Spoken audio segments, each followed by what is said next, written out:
Washington today, President Biden is pledging to reduce U.S. greenhouse gas emissions by at least 50% by 2030. He's hosting 40 world leaders for a two-day virtual climate summit. Joining us now, Senator Pat Toomey.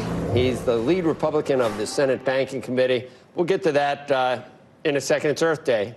It's Earth Day, too, Senator. But let's start with an infrastructure proposal that you're part of. And I don't want to be cynical. I like what goes on in Washington. Everybody, puts together a lot of proposals. And I just don't know what the chances are that this is taken seriously by the Biden administration and Democrats. Any chance that your proposal would result in some type of, it's a counter-infrastructure proposal, some type of compromise?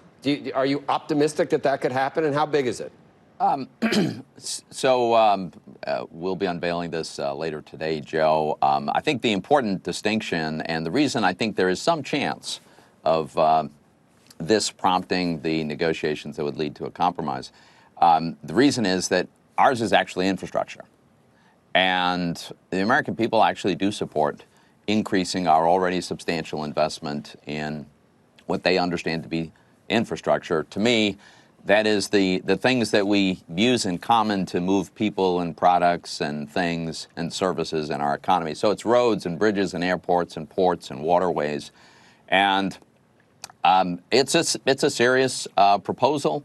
It will be certainly several $100 billion over a period of time. We can pay for this without debilitating tax increases such as those that President Biden is proposing.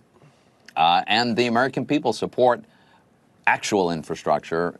So look, I don't know how it's all going to turn out, but I think this idea, this set of principles will unite Republicans, and there isn't going to be much in it that the Democrats will oppose on the spending side. They may object how we choose to pay for it, but I'm hoping it launches a meaningful discussion. Hey, Senator, we've seen the arguments about what constitutes infrastructure, and it's been broadened to social infrastructure, childcare, things like that. But also a lot, some people are criticizing the $2 trillion or 2 point whatever it is as basically the new Green Deal in a Trojan horse.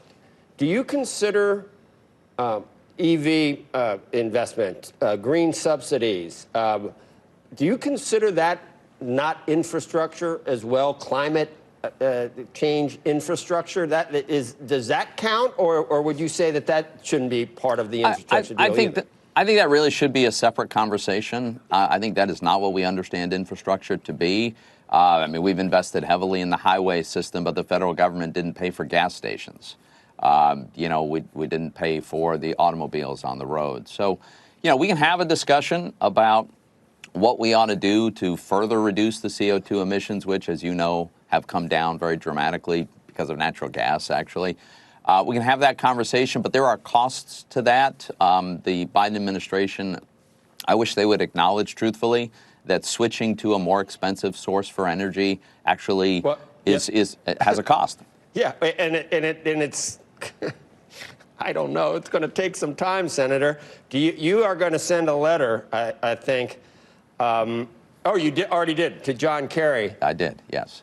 And what he's urging banks to stop lending to energy-related, I guess, fossil fuel firms. What will that do? What will that do near term to exploration and prices? And when do we switch over? What's our EV count right now in terms of percentage? These are important questions, and this is exactly why John Kerry shouldn't be browbeating banks into allocating credit in this country to only politically preferred industries. It's a very bad idea. We still use fossil fuels for 80% of our energy, and that's not going to change overnight.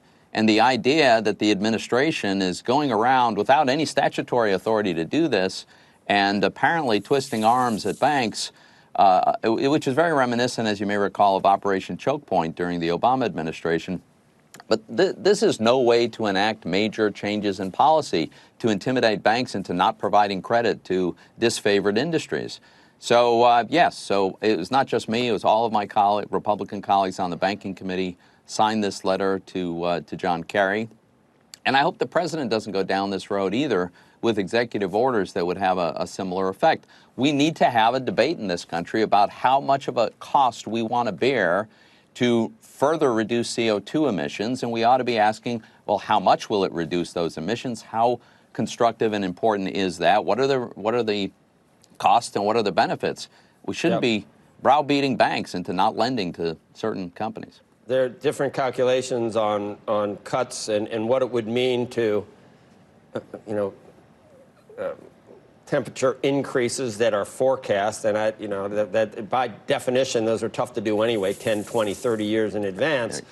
But you throw China and India in, and what's possible and what isn't, and the actual, what you would actually achieve in terms of minimizing temperature increases, and it's almost de minimis at times, but no one really wants to look at those numbers. That has to be part of the conversation. If this is not going to happen, but they're going to come back to you, just for instance, and say, okay, let's do 800, but we're going to raise corporate taxes to 25. Would you say, okay, not 28? Would you sign that bill? No. You won't. So if they do your 800 or 600 or whatever, and they say, but we're going to pay for it with 25, you won't even go on that. You won't give them that. Joe, look, I think the important thing to remember here is just a little over 1 year ago, we literally had the best economy of my lifetime. Strong economic growth, record low unemployment, and I'm old, as you've pointed out in the past. Yeah. So we had, and the people who were benefiting the most were lower income workers, where wages were growing at the fastest rate. We were shrinking the income gap of between rich and poor, white and black. We had strong growth, tremendous prospect, and then the pandemic hit. But things were very, very good. I think it's okay to get back to that place where you have record low unemployment and tremendous prospects. Yeah. I don't think it's a coincidence that we had that economy right after the tax reform and regulatory relief that we put in place. So why would we undo the things that gave us the best economy of my lifetime? Well, to build back better, it's going to be tough to get below 3% unemployment and all the other numbers. Hopefully we do, because that would be better. But that's a pretty big, pretty big goal to build back better than that. Right, to better than when there were more job openings than there were people looking for jobs. More income gains on the low end. Those were pretty good. Yeah. All right.